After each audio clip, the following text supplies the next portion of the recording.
Salut Tadé, Salut Eric, ça va bien?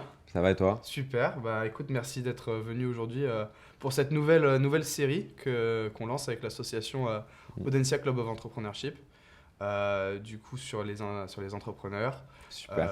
Voilà, donc merci à toi. Merci à vous de m'avoir invité et convié à cette interview. Bah avec plaisir. Et du coup, l'idée c'est qu'on parle de toi, de ton entreprise, de ton Hmm. parcours, etc. Donc on va dérouler les sujets.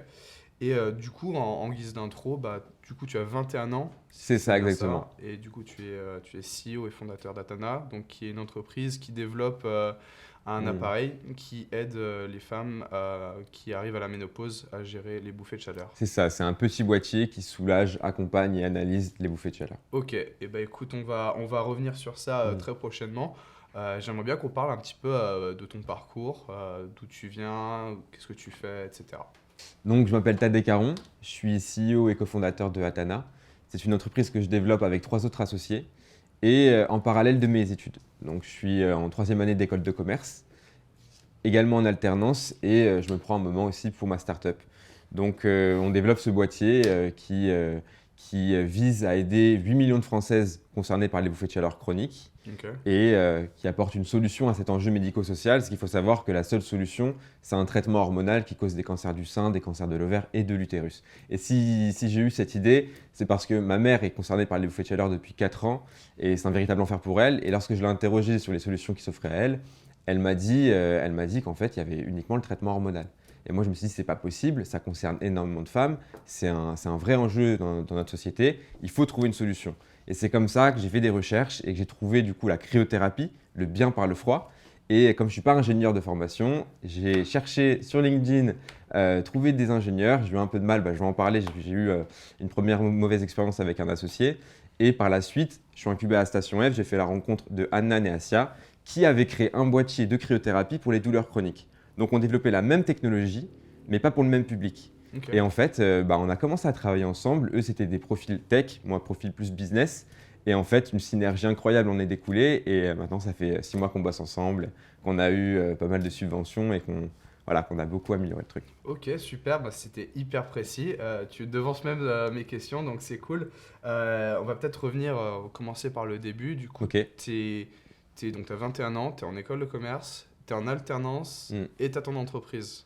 Alors, Exact. comment tu fais pour gérer tout le workflow, la charge de travail Alors moi, bah, comme je l'ai dit juste avant, moi quand j'ai découvert que ma mère avait ce problème-là et qu'il n'y avait pas de solution, pour moi, je devais me prendre un moment pour essayer de réfléchir à une solution. Et quand j'ai vu que c'était du concret, que je pouvais répondre à un vrai marché et fidéliser une vraie demande, en fait, je me suis dit, ça, il faut que je m'en occupe. Et derrière, j'étais déjà en école de commerce en alternance. Donc, j'ai pu essayer de concilier tout ça. Après, évidemment, c'est assez compliqué, mais j'arrive à bien gérer mon emploi du temps. Du lundi au mercredi, je suis à l'alternance, donc à Simalto, une entreprise de BTP à Vitry-sur-Seine, où je suis commercial. Ok, Ça, voilà, ça commence à 9 heures, ça finit à 17 heures, mais moi je fais plus du 8-20 heures où je reste un peu après le travail pour pouvoir avancer sur Atana. ok, Et derrière, du jeudi au vendredi, je suis à l'école de commerce, le l'ESI Business School, l'école de commerce et développement durable. Et là, en fait, ce qui m'aide énormément, c'est que j'ai le statut étudiant-entrepreneur, ok, donc qui m'aide à concilier mes études avec mon entreprise. Et d'accord. là, du coup, si j'ai des priorités, si j'ai un appel business pendant mes cours, bah, concrètement, les profs sont au courant. Je peux quitter le cours, répondre au téléphone, aller à un rendez-vous s'il y a besoin. Et en vrai, l'école le comprend assez bien et les profs sont absolument très contents voilà, qu'il y ait un jeune qui s'investit sur ces thématiques-là. Donc, j'arrive à gérer comme ça. Et si vous voulez savoir, voilà, le week-end, c'est boulot. Donc, c'est vrai que c'est assez compliqué à concilier tout ça par rapport à mes amis, à mes proches, etc. Mais on y arrive et c'est tout à fait possible.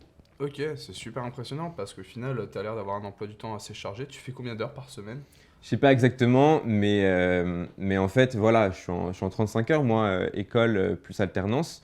Et moi, toutes les heures en plus, je les considère pas forcément comme du boulot. Pour Ouais, moi, c'est plus du plaisir où, voilà, moi, je suis hyper excité quand j'apprends que j'ai chopé une subvention, je suis comme un fou. Je prépare mon pitch, je suis content, je le répète, que ce soit avec ma copine, avec ma famille, etc. Donc je suis dedans au maximum, à 100%, et je ne le considère pas du tout comme une corvée en fait. Ouais, bien Donc sûr. c'est vraiment du plaisir, mais oui, ça fait beaucoup d'heures par semaine.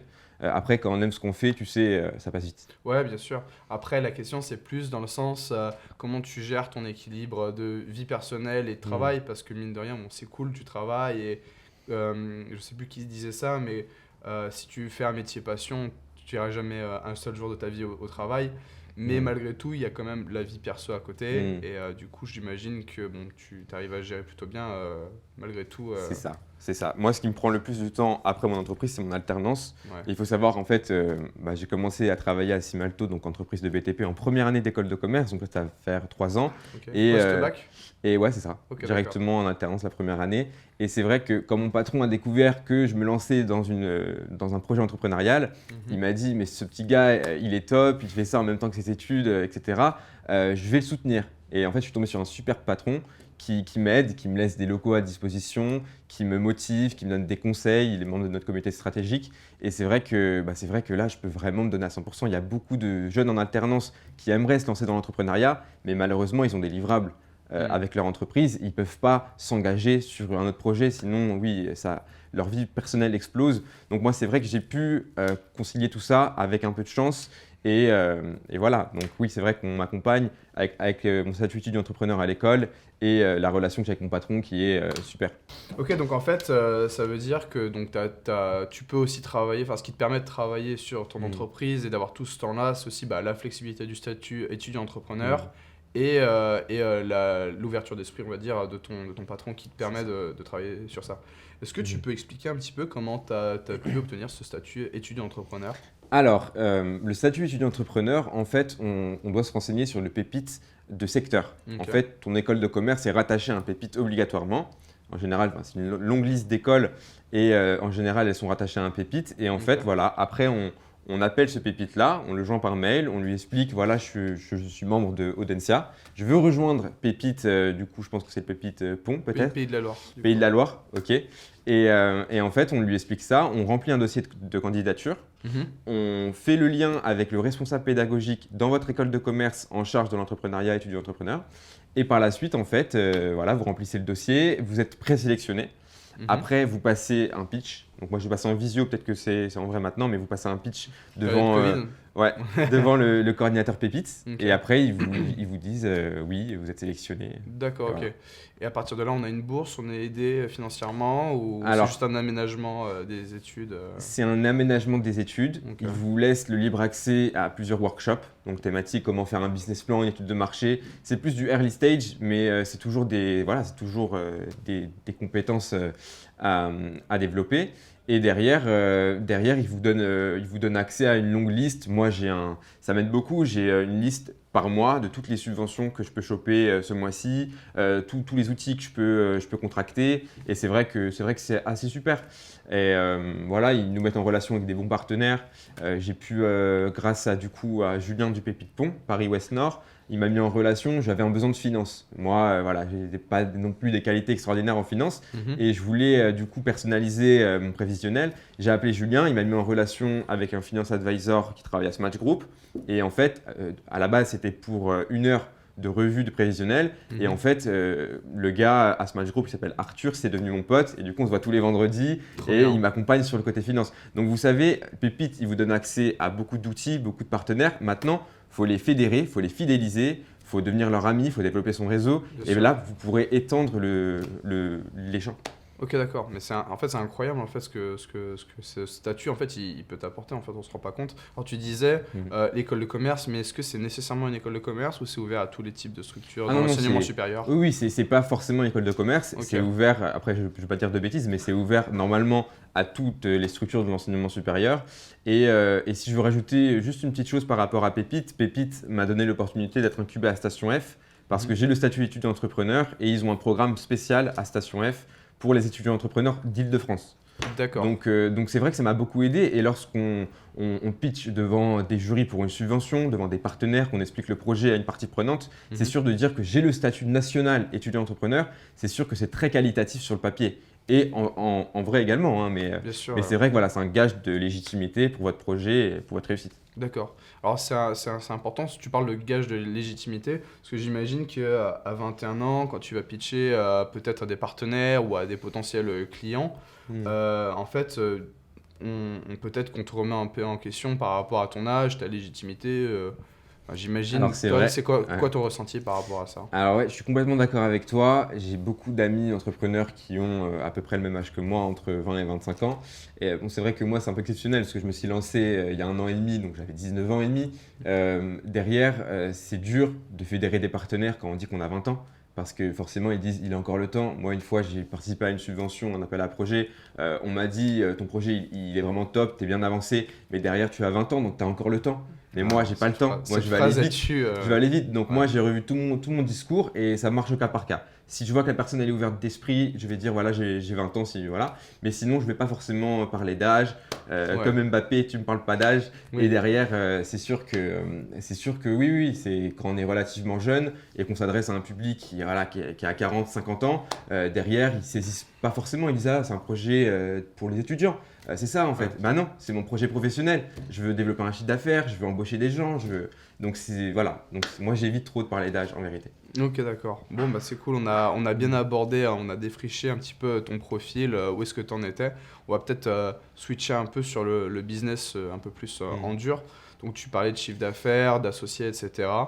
Où est-ce que ça en est, cette étape du développement de l'entreprise? Est-ce que tu peux expliquer un peu où tu en Ok, es? ouais, ouais, avec plaisir. Donc nous, voilà, on a fusionné avec mes associés Adnan et Asia il y a environ 6 mois.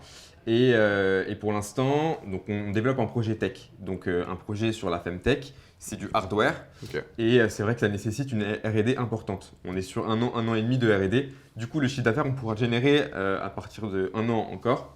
On a un premier POC, on a un partenariat avec Central Supélec pour développer la partie technique et on a gagné plus de 30 000 euros de subventions. Donc, d'accord. ces subventions-là, en fait, on les a investies en fait, avec des bureaux d'études et eux, ils vont s'occuper d'optimiser l'ergonomie, le design et l'électrique de notre boîtier, en fait. Ok, Donc voilà, sur la partie technique, on est plutôt bon. Là, d'ici 2 mois, on va avoir des versions vraiment qualitatives, performantes et utilisables pour Du faire produit, des tests, ouais. voilà, pour Ok, faire des tests utilisatrices. ok, Et sinon, donc, comme j'ai dit, on a eu des subventions, on a incubé à Station F, bien sûr. on a monté un partenariat avec Central Supélec pour l'accompagnement prototypage. Et moi, j'étais dans la santé. Et dans la santé, il me faut forcément un référent, un partenaire qui s'y connaît. Et c'est Mhm. sûr que voilà, j'avais pas forcément, voilà, il n'y a pas forcément beaucoup de choix à Paris. Du coup, je me suis tourné vers Eurasanté à Lille. Ok, Donc en fait, c'est un incubateur, c'est l'incubateur par excellence en France pour la santé. ok. C'est le Technopole, Eurasanté, Euratech, Eurasenior, etc. Et Mhm. en fait, voilà, maintenant, on m'accompagne d'un point de vue santé, dispositif bien-être. Voilà, pour mon étude clinique, on va faire des partenariats avec le CHU de Lille. Ils nous mettent en relation avec des personnes spécialistes de la ménopause. D'accord. Et derrière, je peux avancer aussi sur ça. Donc voilà où on en est globalement D'accord. depuis. Alors moi, ce qui me saute aux yeux dans la description que tu fais de ton business, c'est que, bon là, ça, juste pour recadrer, ça fait combien de temps que le business existe? Enfin, que le projet, il est... Allez, ça fait 1 an que je me suis lancé. Ouais, Et ça fait 7 mois qu'on charbonne avec mes associés. d'accord. Vraiment qu'on y va à fond. Alors ce qui me saute aux yeux, c'est à quel point t'es parti d'un constat, d'un problème. C'est ma mère a ces problèmes de santé-là liés à sa ménopause. Mm. Moi, aujourd'hui, je suis touché par ça et je veux pouvoir y répondre. Et en fait, ta capacité à construire tout un réseau à partir presque de rien, en fait, et de Mm. construire un projet d'entreprise, c'est assez impressionnant, en fait, cette capacité que tu as eue. Est-ce que tu aurais, comment dire, comment toi tu définirais la bonne méthode de faire pour Mm. développer son réseau quand tu pars d'un business où tu Mm. ne connais absolument rien, où Ouais. tu connais rien au marché, comment tu as fait en fait? Bah, en fait, voilà, quand j'ai eu une révélation et je me suis dit, je vais répondre à cet enjeu médico-social-là, que sont les bouffées de chaleur, je vais Mhm. apporter, je vais créer une solution de cryothérapie Moi, je suis ni un ingénieur, ni un médecin, ni un spécialiste de la ménopause. Moi, j'ai juste une petite expérience dans le commerce, c'est tout. Mhm. Donc, c'est vrai qu'à partir de ce moment-là, je me suis dit, je vais chercher un CTO. Donc, ce que, en général, tous ceux qui ont une idée un peu dans la tech cherchent un CTO. Mhm. Et donc, je cherche, je trouve pas, c'est compliqué. Je me dis, je vais pouvoir y arriver tout seul. Donc, je monte un partenariat avec Centrale Supélec. Donc, ça, j'envoie des mails. À la base, c'était pour une prestation. Mhm. Après, j'ai rencontré le directeur du Fab Lab, Alexis, qui pareil, moi, j'ai pu fédérer enfin voilà, j'ai pu créer une relation avec lui de confiance. Et il m'a accompagné sur 6 mois et ça n'a pas donné lieu à une prestation, mais plutôt un accompagnement de confiance. Et du coup, j'avais aucun background dans la tech. Et pourtant, il y avait des ingénieurs qui travaillaient au Fab Lab de Centrale Supélec qui m'accompagnaient sur la partie tech. Après, moi, il me fallait absolument un CTO, donc j'ai commencé à chercher. Et voilà, ça arrive à tout le monde. Je me suis trompé de CTO. Donc, je m'étais associé avec quelqu'un qui, malheureusement, n'avait pas forcément le temps de s'investir autant que moi. Et quand des associés ne sont pas compatibles en termes de temps, bah, ça foire parce qu'il y en a un qui s'investit beaucoup plus. Après, il m'a apporté de très bonnes choses, mais malheureusement, son temps était trop limité avec ses expériences pro. Mhm. Et du coup, après, voilà, j'ai pu développer un grand réseau, en fait. Enfin, un grand réseau, un premier réseau qui est pas trop mal. J'y vais un peu à fond, en fait. Quand j'ai l'occasion de créer une relation avec quelqu'un, je vais la créer. Parce que derrière, je sais que ça va m'apporter des choses. Moi, je vais lui apporter des choses. Voilà. Je ne sais pas si tu te souviens, à l'événement à Maison Sage, Guillaume Moubèche, Oui, tout du à fait. coup CEO de l'Emlist, Ouais. sur une simple question pour le public, et ben moi, derrière, je lui ai dit, voilà, je te propose un jeu en 1 minute, je te fais un pitch de 20 secondes, et derrière, si tu adhères, tu m'accompagnes pendant un mois. Carrément, Et ouais. donc, Guillaume, il m'a dit oui, tout ça. En plus, sa mère était confrontée au bouffée de chaleur, donc c'était parfait.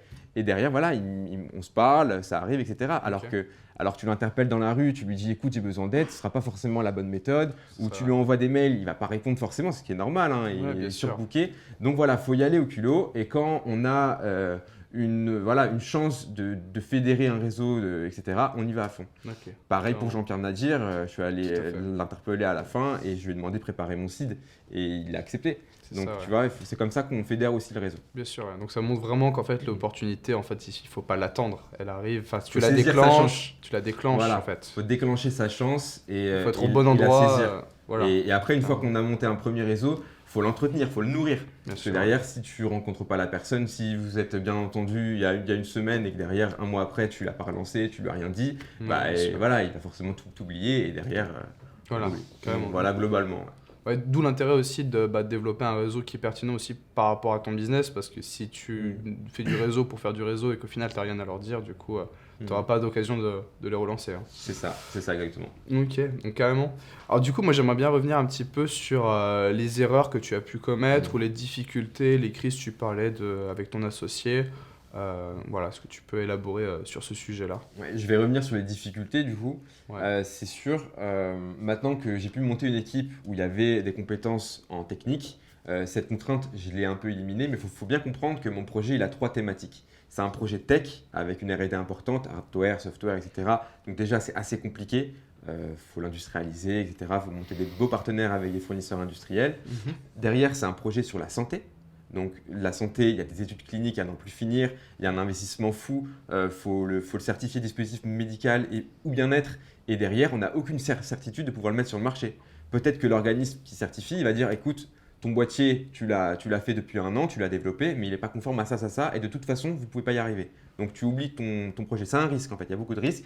Et derrière, c'est sur la ménopause, sur la santé des femmes. Et je pense que j'ai un message à faire passer aussi par rapport à ça. La ménopause est très tabou. C'est un sujet qui est énormément tabou. Les femmes n'en parlent pas, elles n'en parlent parfois même pas à leur mari. Donc c'est hyper tabou, à leurs copines, elles n'en parlent pas, etc. Donc c'est vrai que quand on arrive et qu'on parle de ce projet-là, par exemple devant un jury, devant des personnes, si je rencontre un groupe de femmes à une soirée, etc., et que je leur parle de mon projet, et ben, il va y avoir en fait un moment de froid qui se déroule parce que c'est un sujet énormément tabou. Donc, mon produit, peut-être que je vais le vendre à une personne, mais elle ne va pas forcément faire du bouche à oreille à en parler à énormément de personnes. Donc, il y a aussi ça, c'est un sujet tabou. Et si j'ai un message à faire passer, c'est qu'il faut dédramatiser ça. La ménopause, c'est quelque chose de naturel. C'est quelque chose qui arrive et qui arrivera à 50% de la population. Donc, il faut bien comprendre qu'il faut apporter les bonnes solutions. Et la première solution, c'est d'en parler en fait. Donc voilà, donc il y a ces 3 thématiques, hardware, santé et ménopause, qui sont les principales difficultés que je peux rencontrer pour le déroulement de mon projet. Mais j'aime bien le challenge et mes associés ont le même tempérament que moi, donc ça nous plaît. Ça nous plaît, on est sur quelque chose de un peu difficile, mais voilà, s'il y a un challenge à relever, on y va à fond. Et oui, pour retourner à mon associé, sur le sujet, en fait, voilà, ça peut arriver à tout le monde. Il faut vraiment trouver une bonne synergie avec la personne avec qui on s'engage, hein, parce que ça fait un peu bateau de vous dire ça, mais en fait, être associé, c'est un peu comme en mariage, où en fait, on s'engage et on ne peut pas divorcer. Donc c'est sûr que si jamais il y a un différend, pour n'importe quelle raison, après, c'est très compliqué de trouver un terrain d'entente. Ça peut passer par le tribunal, ça peut passer par le rachat des parts, etc. En plus, si vous avez fait 50-50, c'est un enfer. Donc, il faut juste être sûr. Donc, moi, par exemple, j'ai fait une première erreur avec un associé, mais je n'avais pas déposé les statuts, donc heureusement. Et en fait, j'ai pu lui dire par A plus B, écoute, merci beaucoup d'avoir collaboré avec moi pendant 5 mois. Mais voilà, moi, je travaille tous les jours sur mon projet. Malheureusement, toi, par ton travail, par ton alternance, par ton école, tu as moins de temps que moi et je le comprends. Donc, je lui ai dit, prends ton temps, finis ton diplôme et par la suite, tu me rejoindras avec plaisir. On trouvera un terrain d'entente et ce sera super. Donc, on s'est quitté en super bons termes. Okay. Et du coup, avec mes nouveaux associés, donc Anan, Asia, et d'ailleurs, il y a une petite nouvelle, je pourrais en parler plus tard. En fait, justement, on s'est juste dit, voilà, on est hyper complémentaires, on a l'air de bien s'entendre, on va se donner 5 mois. On va se donner 5 mois, travailler ensemble à Station F pendant 5 mois. Voilà, on va voir si on est compatible et on est hyper compatible.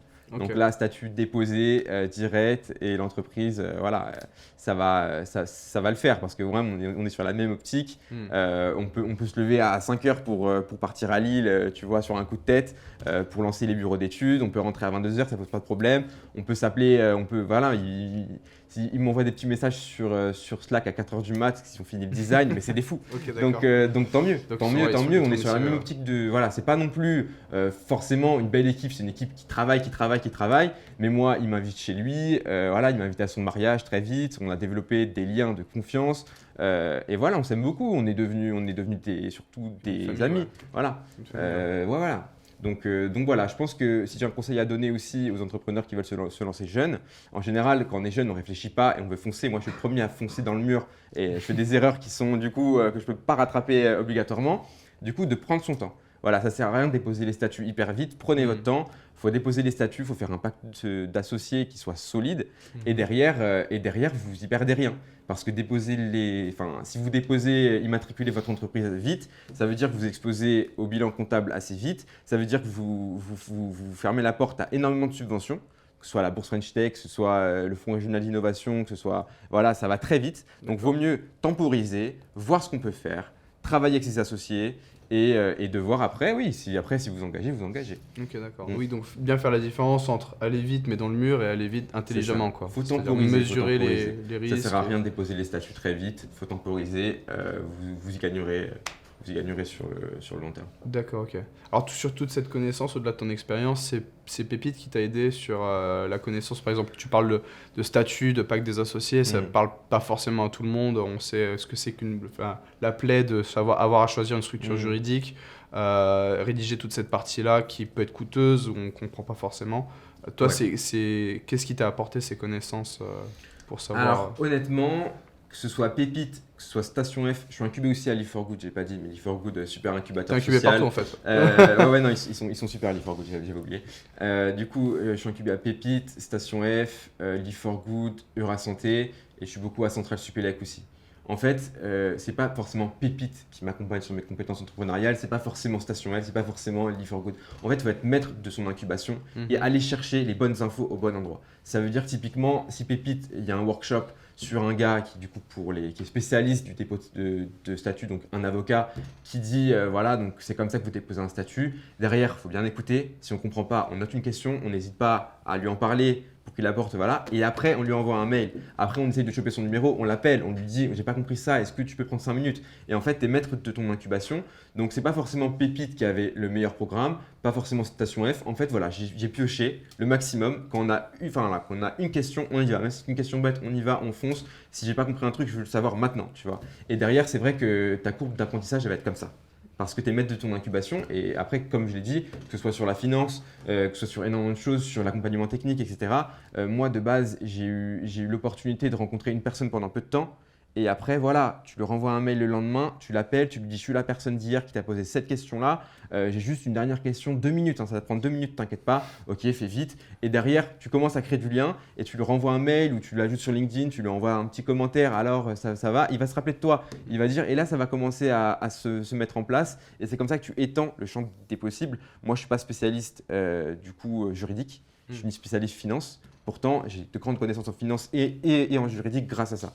Grâce aux personnes qui m'ont accompagné et grâce à l'accompagnement de Pépite. Après, Pépite, c'est vraiment du early stage. Ouais. Après, je pense que c'est plutôt Station F qui a fait la transition.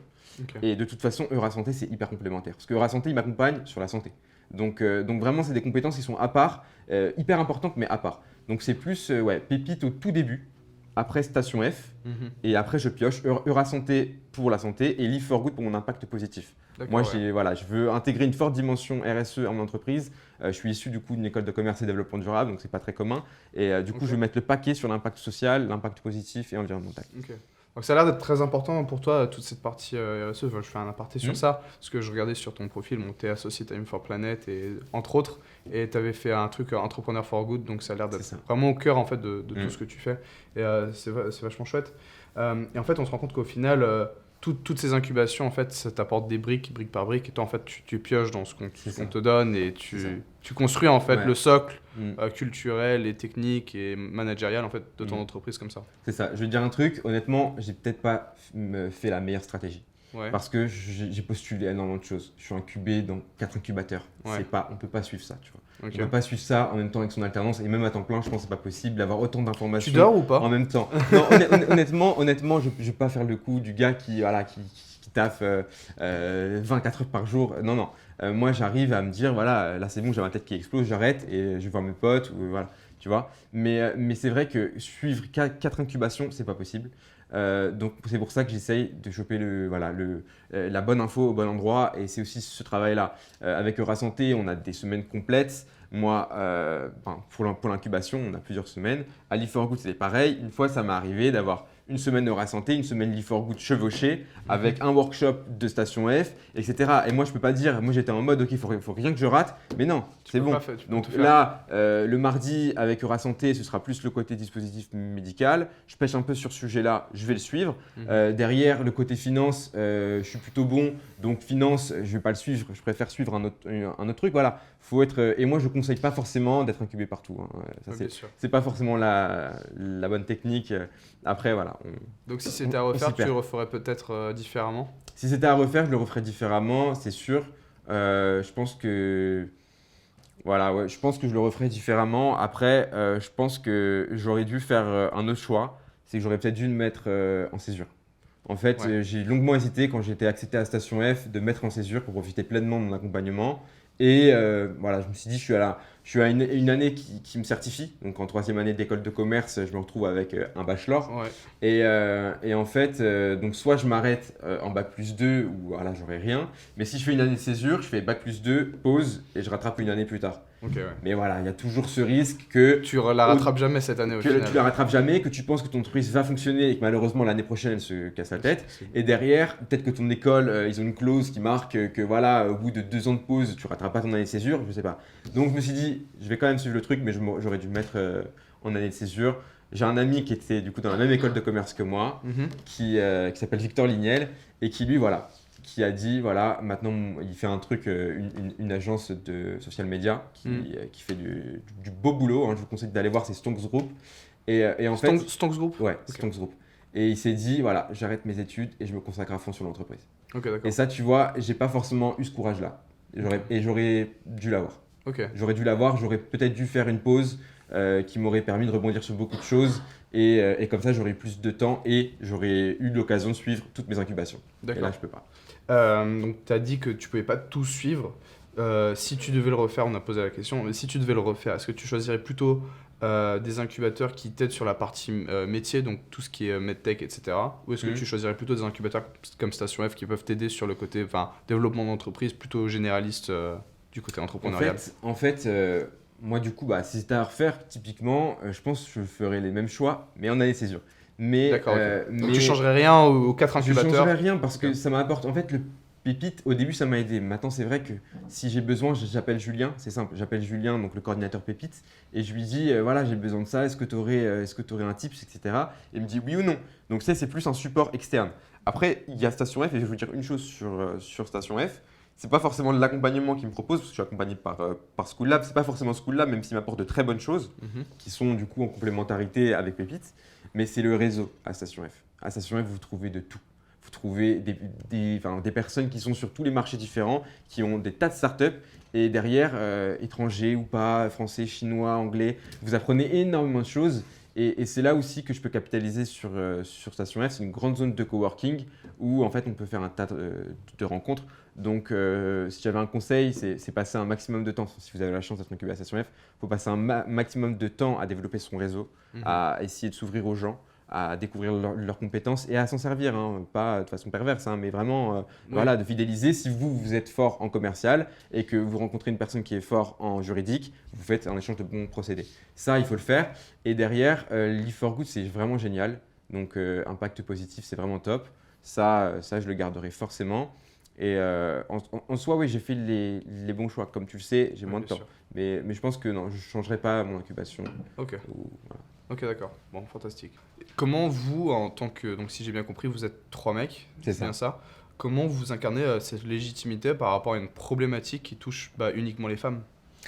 C'est sûr que c'est assez compliqué au niveau de la légitimité, mais comme j'ai dit avant, tu sais, moi j'ai fait ça pour ma mère, donc c'est vrai qu'il y a un storytelling assez intéressant et j'incarne un peu le projet de cette manière. Après, c'est sûr qu'on a eu plusieurs retours sur le fait que ce serait normal et ce serait même bien pour la réussite du projet d'avoir une femme dans notre équipe fondatrice. Et du coup, on y réfléchissait de plus en plus, donc avec Adnan, directeur général de Atana.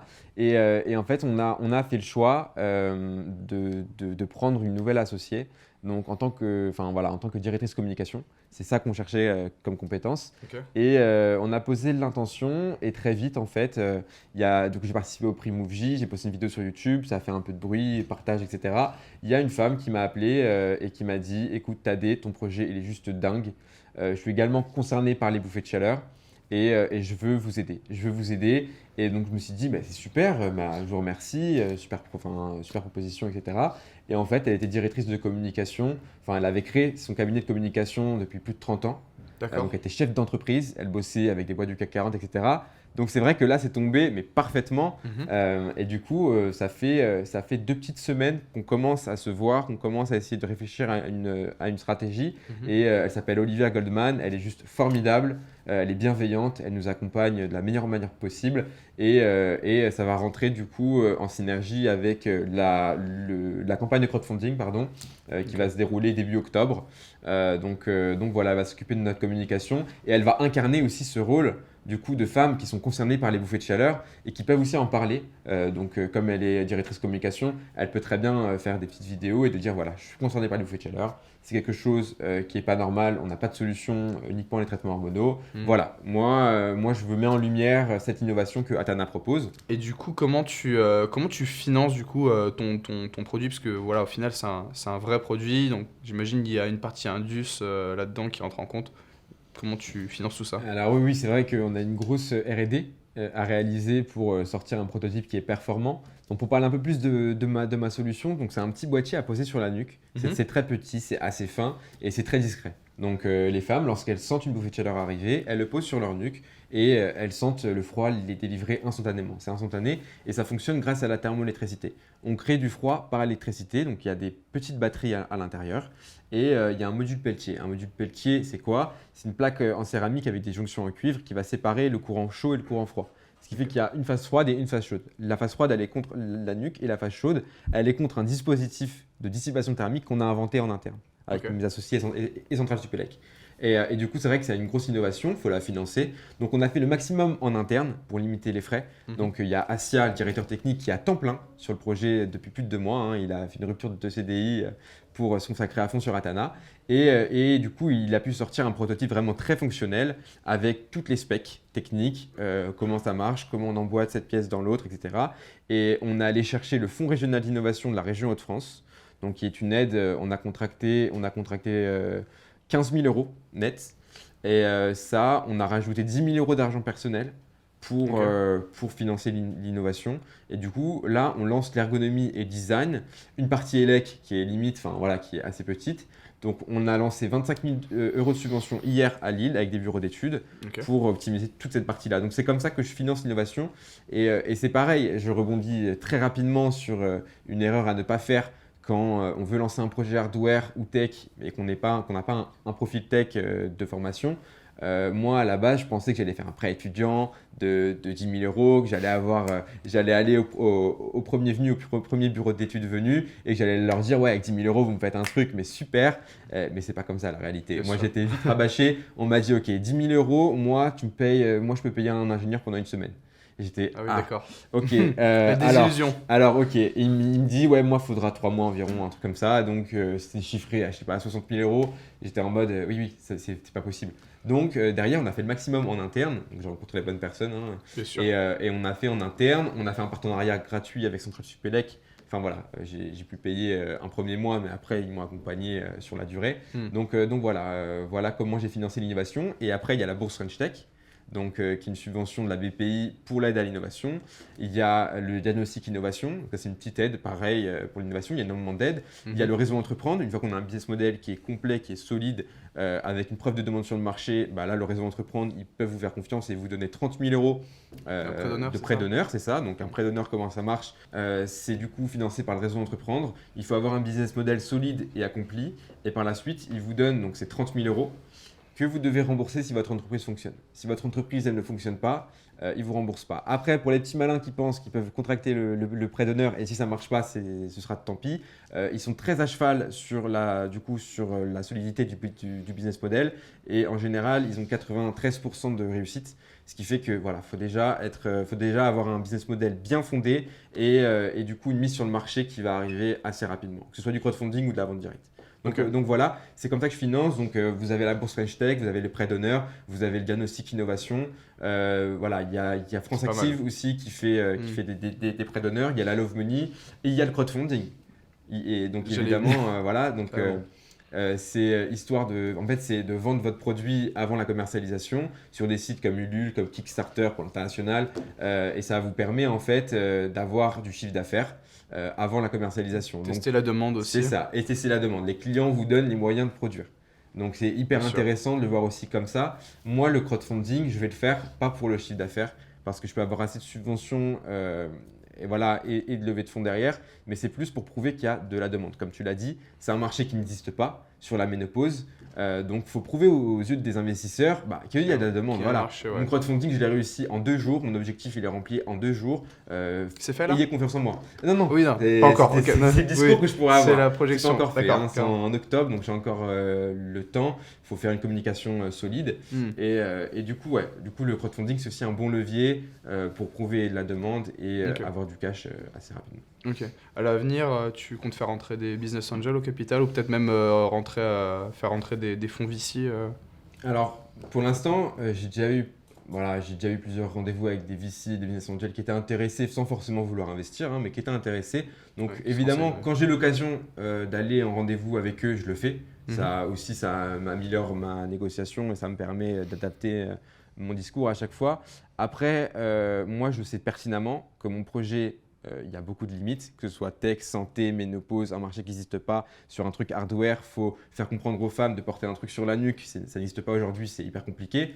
Derrière, je sais pertinemment que s'ils investissent maintenant, ils vont me diluer le capital à haute vitesse. Alors que si je prouve mon marché, que j'ai optimisé mon produit et que mon business plan est solide avec des premiers clients, et ben là, les investisseurs, ils ne vont pas diluer beaucoup parce qu'ils savent pertinemment que tu vas refuser leur offre. Donc, vaut mieux lever des fonds quand tu en as besoin. Plutôt que maintenant, là, je sais que je peux tourner aux subventions, je peux tourner à la Love Money, et ben pour l'instant, ou d'argent personnel d'ailleurs. Donc pour l'instant, je vais privilégier ce type de financement maintenant pour moins diluer mon capital plus tard. Et je compte faire une levée de fonds, du coup, 4 mois après mon crowdfunding, une fois que le business plan est assez fondé. Ok, d'accord. Moi, ça a l'air bien rodé comme stratégie, comme planification. J'aimerais qu'on termine avec une dernière question. Bon, Ok. tu l'as évoqué plus ou moins en transversal durant toute l'interview. Moi, j'aimerais savoir comment tu as fait pour tester ta demande à l'origine du projet. C'est-à-dire comment tu t'es dit, ok, moi j'ai cette idée, mais on peut avoir de nombreuses bonnes idées, mais des fois, il n'y a pas de marché derrière. C'est ça. Comment toi, tu as pu, surtout avant de te lancer dans un projet hardware, comment tu as Mm. pu tester ton marché et t'assurer qu'il y avait potentiellement une demande? Ok. Alors moi déjà, premièrement, je suis pas tech, hein, Ouais. comme vous le savez, je pense depuis un petit moment. Du coup, c'était assez compliqué de pouvoir créer ce produit, mais au niveau de la demande, c'est simple. J'ai imaginé le produit, j'ai fait une maquette de briques et de broc où j'ai cousu, j'ai coupé, j'ai collé, un truc qui ressemblait à mon idée. Et en fait, j'ai dit voilà, regardez, il est tout propre, il est tout beau. Je l'ai mis sur une figurante. J'ai fait une vidéo comme une vidéo de crowdfunding, voilà, assez bien faite qui explique. Et derrière, j'ai eu plein de retours. Oh, mais c'est formidable. Et dans leur tête, le produit était là, il fonctionnait, tu vois. Ok, t'as Donc, fait un donc MVP, un faux MVP en c'est un fait. faux MVP, mais un faux. Donc ça m'a permis aussi de confirmer. Voilà, donc c'est un produit qui se porte sur la nuque, qui fait du froid. J'avais fait un effet de froid qui se dissipait sur le dos. Et derrière, voilà, que des bons retours. Donc je me suis dit, Incroyable. ok, bah, là c'est un peu confirmé, donc tant mieux. Et derrière, du coup, j'ai fait une étude de marché. J'ai interrogé plus de 250 femmes qui sont concernées par les bouffées de chaleur. Et je leur ai dit, voilà, est-ce que vous avez des bouffées de chaleur? Est-ce que ça vous handicape votre quotidien? Est-ce que vous prenez les traitements hormonaux? Est-ce que vous serez prête à acheter notre solution? Et derrière, voilà, derrière, j'ai eu un engouement autour de ça, des abonnés à ma newsletter, des premières femmes inscrites en tant que early adopters qui s'engagent à prendre le crowdfunding à la minute où il sort, enfin à la minute ou le jour où il Ouais, bien sort. sûr, ouais. Et derrière, super important, un marché qui n'existe pas, s'il n'y a pas de concurrence, c'est très compliqué. Parce que ne faut pas croire que la concurrence est forcément mauvais. Ça Mhm. aussi, ça confirme qu'il y a un marché. Mhm. Et les États-Unis sont très en avance sur l'Europe en général, sur la question tech, innovation, etc. Et il y a une entreprise qui s'appelle Humberwave qui a sorti un bracelet thermoélectrique, donc qui utilise la même technologie que Atana, et qui en fait a été positionné à l'origine sur le grand public. Ok. Donc, vous avez trop froid, vous mettez en chaud, vous avez trop chaud, vous mettez en froid. Ça faisait du chaud et du froid, c'était réversible. Ils ont mis ça sur le marché et ils se sont fait voilà. On va voir, 90% de leurs clients, c'est des femmes ménopausées pour les bouffées de chaleur, Ok. qui l'utilisaient en mode froid. Ils ont refondé tout leur positionnement. Ok. Ils se sont dit maintenant bouffée de chaleur. Ils ont fait plus de 15 millions de dollars de chiffre d'affaires en l'espace de 4 ans, ce qui est hyper rare pour une startup hardware. Et ils ont levé 8 millions en 2020. Donc là, Ok. je sais qu'il y a un marché. Les femmes ménopausées n'ont pas de solution, et ben je vais leur apporter au moins en Europe, tu vois. Et ça confirme aussi un intérêt de marché, parce qu'en général, ce qui se passe aux États-Unis, 5 ans Et après, après, en voilà, France, ouais. enfin, En Europe. deux Ouais. ou 3 ans après, maintenant, ça vient en Europe. Donc c'est comme ça que j'ai pu sourcer un marché qui n'existe pas.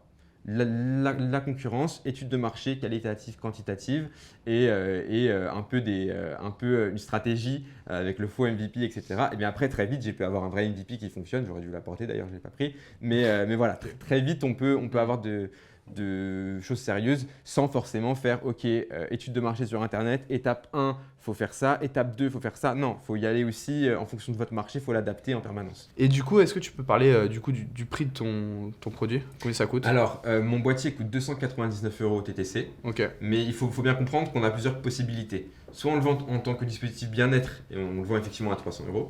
Soit on le vend en tant que dispositif médical, donc on passe par une R&D, par un investissement, par un organisme certificateur. Là, à ce moment-là, il y aura une prise en charge par la sécurité sociale et la mutuelle pour apporter aussi un financement aux femmes qui n'ont pas forcément les moyens de débourser autant d'argent, c'est une somme. Du coup, on va faire ça, on va immatriculer le plus vite possible en tant que dispositif médical pour pouvoir percer sur le marché. Mais si on veut être une stratégie de bien-être, on Mhm. peut typiquement, donc là c'est un expert de l'ingénierie financière qui m'en a parlé, en fait on compte le mettre en location de longue durée. Et en D'accord. fait ça reviendrait à très peu cher, surtout pour les femmes qui disent ok j'ai des bouffées de chaleur, son truc on le porte sur la nuque, ça fait du froid, est-ce que ça va marcher? Et bien écoute, tu le loues 6 mois, tu vois si ça fonctionne pas, si ça fonctionne pas tu nous le renvoies, si ça fonctionne sur toi tu le gardes, tu prolonges, tu l'achètes directement. Donc il y a différentes stratégies pour permettre au plus grand nombre D'accéder, ouais. de pouvoir acheter le boîtier et profiter de la solution. Parce que c'était hors de question, surtout dans une optique de politique sociale, etc. C'était hors de question de dire voilà, on a créé une super solution pour les bouffées de chaleur et par contre, au final, bah, ça coûte Ouais, ça coûte trop trop cher, ouais. pour la plupart des femmes et ça, je le conçois pertinemment. Après, bon, voilà, au niveau stratégie commerciale, les femmes entre 45 et 60 ans, c'est le segment de population qui a le plus de pouvoir d'achat, parce qu'ils ont travaillé toute leur vie en général. Donc il y a aussi D'accord. ça à prendre en compte. Donc voilà. Et du coup, au niveau du prix, en général, nos fournisseurs industriels, nos partenaires industriels qui sont basés en Hauts-de-France, donc une mini-usine, une chaîne de production. On a évalué du coup à 56% de marge nette sur la première année. Ce qui est vraiment pas grand-chose pour un dispositif hardware. En général, en hardware, c'est plus de 80% de marge pour avoir une santé solide. Mais nous, on a fait le choix de faire du Made in France, de choisir des matériaux issus de filières minières responsables, parce qu'on a des batteries, de prendre du plastique qui est recyclé, de prendre l'aluminium qui est recyclé. On a fait ce choix-là de diminuer nos marges pour être au maximum en accord avec nos valeurs en fait. Donc on diminue la marge, mais derrière on apporte une solution qui est sociale, qui est environnementale et qui est hyper innovante. Et on participe à la réindustrialisation de la France. Donc je pense que toutes ces valeurs ajoutées là, ça nous permet aussi de pouvoir se dire on fait moins d'argent, mais c'est pour la bonne cause. Ok, d'accord. Bon, bah, c'est fantastique. Bah, merci beaucoup, Tadej. Merci, Je Eric. pense que le mot de la fin, c'est que beaucoup de débrouillardise, du courage, de la patience, et puis bah, voilà, de l'huile de coude, je pense. Merci Et puis, beaucoup, donc, Eric. voilà. C'est un plaisir. Merci à toi, de m'avoir Tadej. invité. Gros big up à Audencia et tous ses étudiants. Merci à toi.